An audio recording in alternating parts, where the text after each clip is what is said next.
Hello, everybody. I'm here's Chris from Boxing Bros UK. This is my co-host Andrew, the Boxing Brain, Hi, Chris. Hi, guys. and today's topic is a rider season card. CBS is fighting Gilberto Ramirez at cruiserweight. We're only going to discuss the two major fights because I'd probably say this is one of the worst rider season cards that they've done so far. But Yeah. But what can we say? At least it's a unification. That's all we can say. Firstly, we'll start with Zepeda and Tevin Farmer. Obviously, Shakur Stevenson's out with a hand injury now for a long time. He's not fighting nobody. So Zepeda can't be called a ducker anymore, and he can fight who he wants and no one can moan at him. But what are your thoughts on this fight, Tevin Farmer, Zepeda? Yeah, Andrew? It's the only one on the card. I mean, as Riyadh season, as you said, Chris, as Riyadh seasons go, obviously this isn't. I mean, the thing is, they've set the bar. I'll just say this quickly: they've set the bar so high with these cards, like having like multiple heavyweight fighters, and I think it's almost got our expectations to a point of whenever there's a little drop off, and you could argue the Bivol Beterbiev card is a little bit like that as well. You almost kind of go, oh, what's going on here? What's going on? But I think Bivol Beterbiev he's still got quite a few good fights on there. Bar the Eubank one. Yeah. It'd be interesting to see what they do now. I don't know. That'll be another video to see what happens with the now Shakur Stevenson's out. But I like William Zepeda. We done a video on this, Chris, and we touched on it. He was the mandatory for Shakur Stevenson. Stylistically, it would have been interesting. Stevenson, the great pedigree's got good boxer, not the most exciting. Zepeda just wants to come and knock your fucking block off. And I want to see someone like that in there with Stevenson, who's really going to have to get him to think. But yeah, he's a good. He hasn't really. He beat Maxie Hughes a few years ago. Retired him against a guy called Tevin Farmer, who's been around the block a bit now. Chris, 34. He's only got 8 KOs and 33-6. So I only watched a couple of his fights, but not a devastating puncher, shall we say. What do you think of this fight? Just another day out for Zepeda, isn't it? I think stay busy. Yeah, like Tevin Farmer's, he's a quality operator. He's been a world champion, but it was like, like no disrespect, but to me, he overachieved kind of thing. It was like when he was world champion, and it was only a matter of time before he lost. And then obviously he's had a few comeback fights. He's a good fighter, but he's not he's been a world champion, but he's not at that level where he can get a belt and keep it kind of thing. Yeah, not anymore. Like 34, but it's an all right, stay busy fight. But like I like Zepeda's, like watching him fight. But I will be honest, I think he's got Shakur Stevenson. Obviously, I know he's injured, but he has had opportunities to fight him. And whenever the questions posed to him, he says, speak to Oscar De La Hoya or whatever. And it's always like evasive questions like, we'll have to see. Oh, Shakur Stevenson's boring. Oh, they're like, he's a champ. It's just like, it's all that boxing politics bullshit again. It's very, like, if you're a mandatory, you force a mandatory. Same with Benavidez. You can scream and cry about, oh, Canelo's ducking me. You could have proved he was ducking you by forcing your mandatory, forcing it to go to purse bids, making them take the belt off him, getting your belt back, and saying you're not undisputed anymore because you're refusing to fight me to unify. So you could do. There's loads of things you could do. And the same thing with Zepeda. He should have forced his mandatory to fight Shakur instead of looking for better options if he's such like a fighting tough guy. Do you know what I mean? But it's just boxing politics. It might be his promoter, it might be him, bit of both. But it just puts a sour taste in my mouth when fighters are like that. However, and that's the thing, and this is just going to be a stay busy fight. Not really too meaningful, but we're going to watch it because we watch boxing, and obviously we're supporting our fellow Brit main event. And what Absolutely. CBS, have you got anything to add to that, Andrew? No, I think it's a fair statement. I mean, I think, Shakur Stevenson's a very, very good boxer, and there could, Zepeda might be concerned that he might get outpointed, that he maybe can't get to him, in the ring. I can see that psychology there, but that's the fight we're kind of looking at, isn't it? That's the kind of one we want there. But yeah, moving on, my first thoughts for CBS. I don't know why this is, right? I love Chris Billum-Smith. My lovely housemate, as you know, Josh has sparred him a few times. Talks very highly of him. Great guy, the gentleman. Always comes across well. Family man, like him. Fellow Brit, as you say. I don't know what it is. Like, Ramirez is a decent fighter, isn't he? He lost to Bivol a few years ago, which is a couple of years ago, whenever it was, which is no shame. He's a decent fighter, isn't he? But I don't know what it is, Chris. I don't know whether you agree, and maybe you'll disagree. I'm not overly infused for this fight, and I don't know why. I don't know if it's because I was really wanting the Opetaia fight. I understand that this fight makes total sense, by the way. This fight makes a lot of sense to me, but I'm not overly excited by it, and I don't really know why. I don't know why. Do you know, one of the reasons I think is because I had the same thing. So I was watching Gilberto Ramirez's fight where he won the WBA title, his last fight against, I can't remember his name, that long, but obviously it's my opinion, and I'm not saying they're carbon copies. Yeah, can't remember. Yeah. However, we've got, I'm not saying they're carbon copies, but Gilberto Ramirez, people are going to slate me for this, but his style is a little bit similar to Billum-Smith. Do you know, like, not really fancy, not really fast hands, not really doing anything, good at everything, master of nothing really. And I just think Billum-Smith's a bit more seasoned, a bit more experienced, and they're both quite similar fighters. So I just think it's just going to be a boring fight, and then CBS is just going to outwork him at the end or something. I've got CBS winning for me. I just think he's slightly more experienced and better. And the thing is with Gilberto Ramirez, it's like he won a title at super middle. Then as soon as he won it, he moved up to light heavy, tried campaigning against there, lost to Bivol. Then he moved up to cruiserweight. It's like, how big do you think you are? Like, why don't you try it? Like, unless you're struggling at weights or anything. But it's like, you won a title at super middle. Yeah. There's loads of good fights there. You're probably not going to get Canelo, but you could have tried to get Benavidez, could have tried anything, but you thought, no, let me go to light heavy. Had a few fights there. And then now he's at this is his second fight at cruiserweight.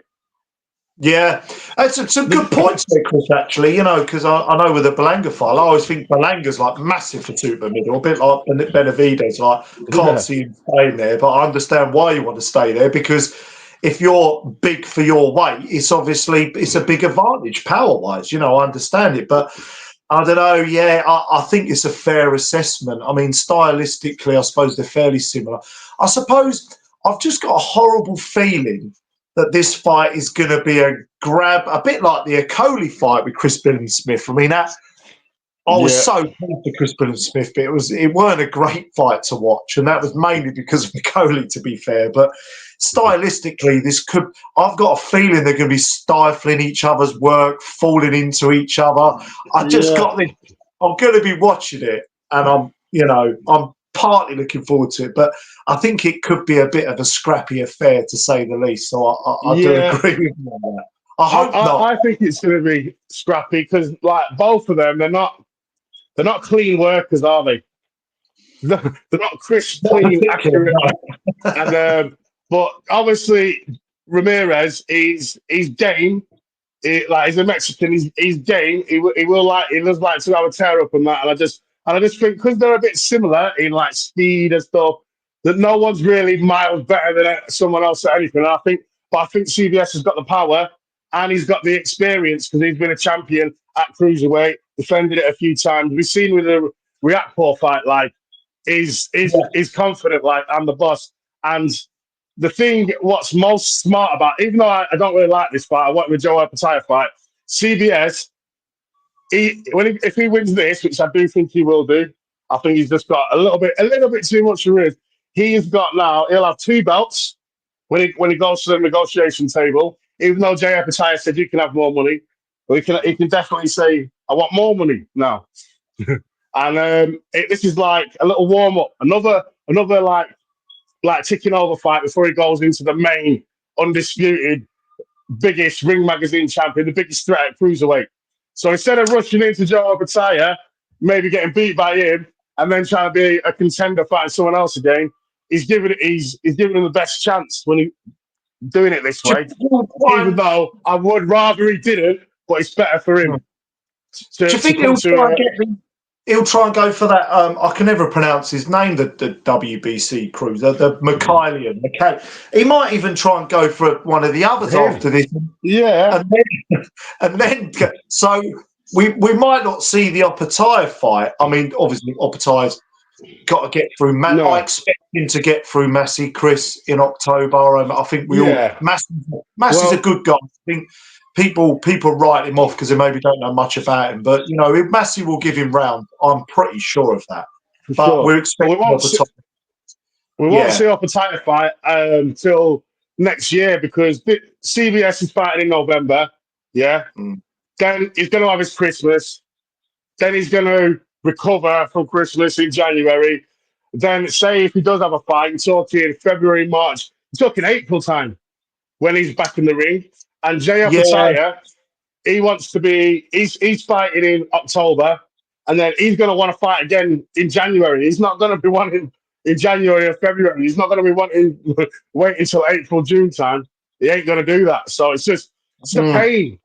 It's just like you got one guy that says, yeah, let's fight straight away, and then you got another guy like it seems like it's the English fighters like have a fight, have 2 months off, then come back into camp. Like well that's what Fury does all the time. Fights once, twice a year. Bloody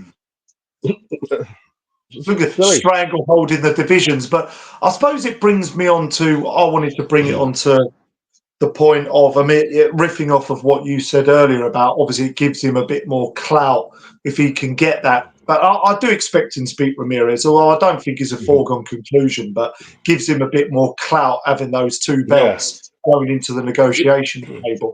And I understand why he's doing it because then I guess how he's looking at it is, okay, my next goal, I'm just as if I'm not Chris Billam-Smith, I'm sort of trying to get in his head, right? He's thinking, right, I want the next point, I'm the WBO champ, I want to be the Unification champ, right? Arpataia's a very, very dangerous fight. Let's see if I can do it. He's talking to his team. Let's see if I can do it through Ramirez or Mikhailian or whoever, become Unification champ, then the next level to try and unify, well, I mean, obviously he's got to get the WBC. To win the 3rd strap, He'll have WBA, WBO.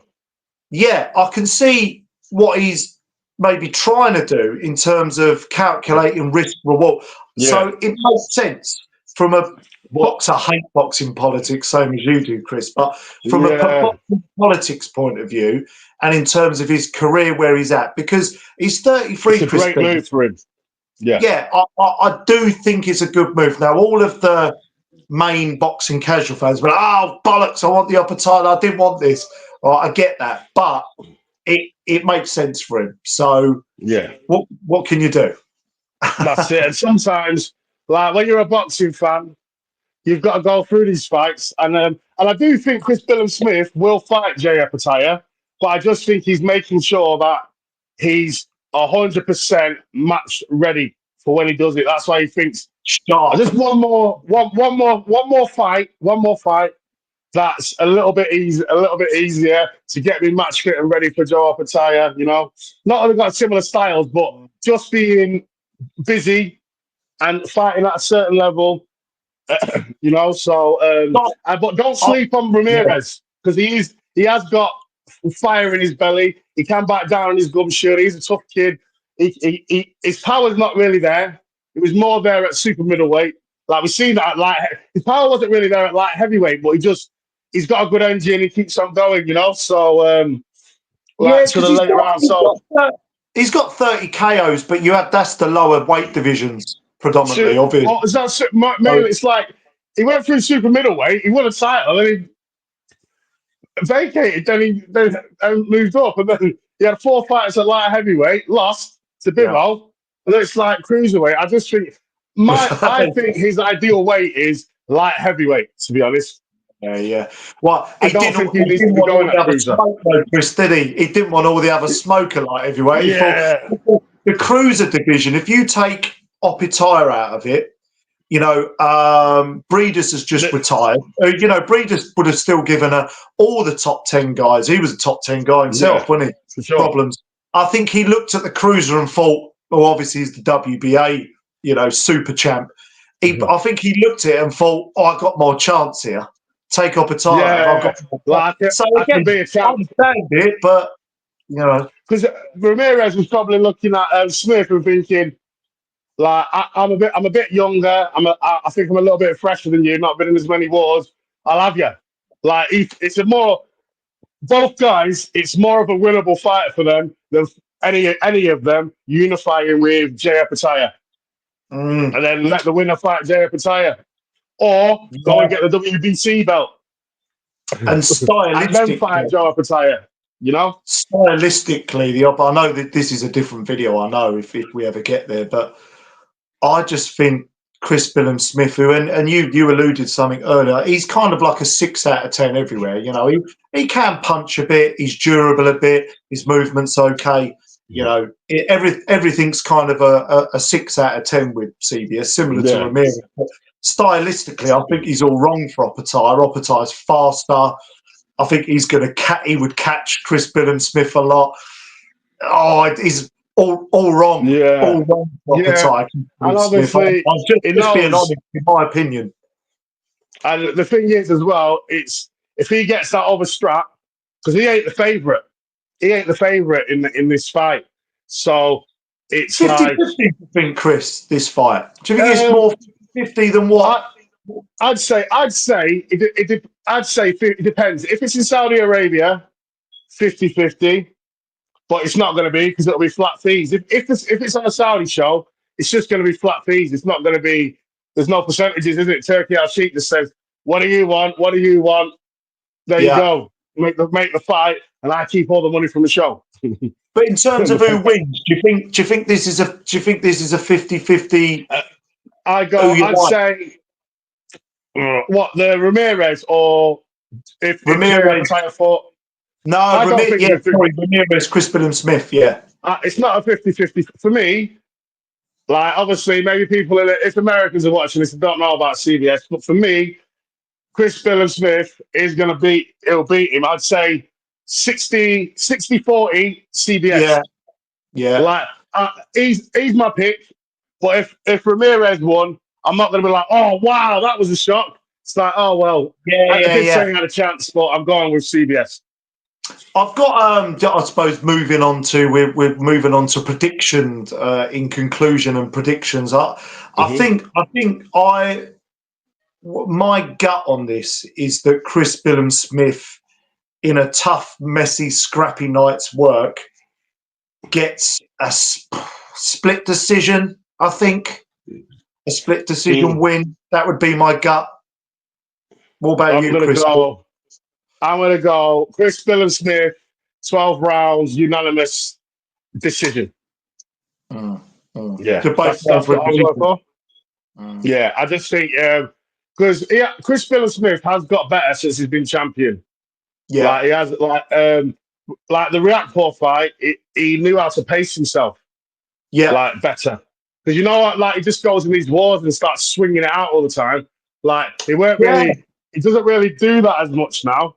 Like even when that Polish guy was busting him up, he didn't. He wasn't. Yeah. He didn't like start going and swinging like he did a little bit, but he toned it down. Obviously, he used his face as a defense, but sometimes. But he did. But like, when he got caught with a good shot, he didn't start going mad.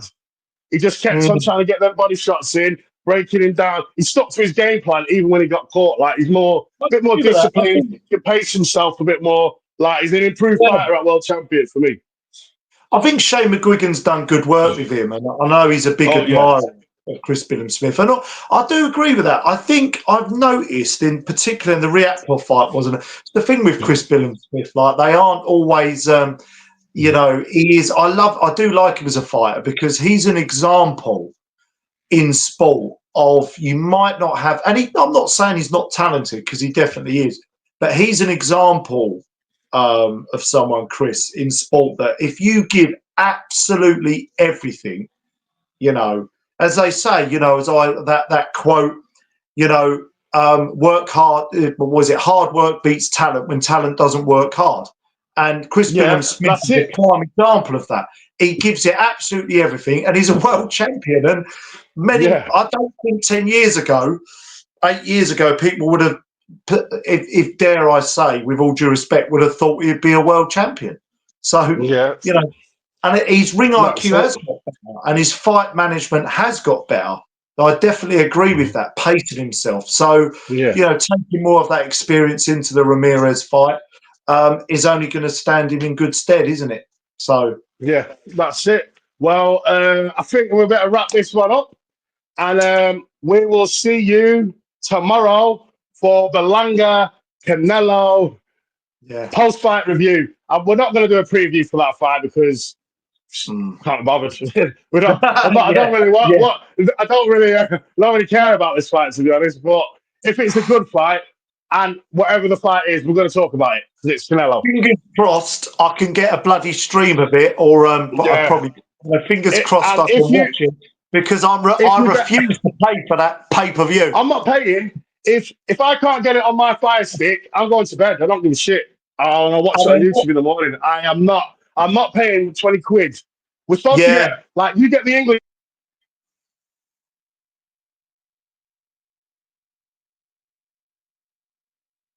Sling it. Yeah. That's all I have to say. Yeah. It's not a Ryder season card either, is it?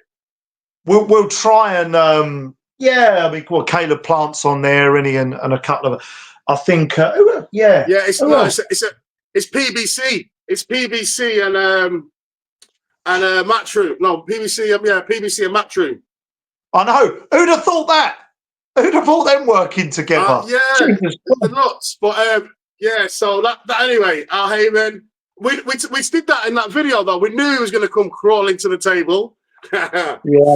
Yeah. And have to collaborate. But yeah, I think that's it from us, guys. We'll discuss it. Yeah. Cheers, Chris. Like and subscribe.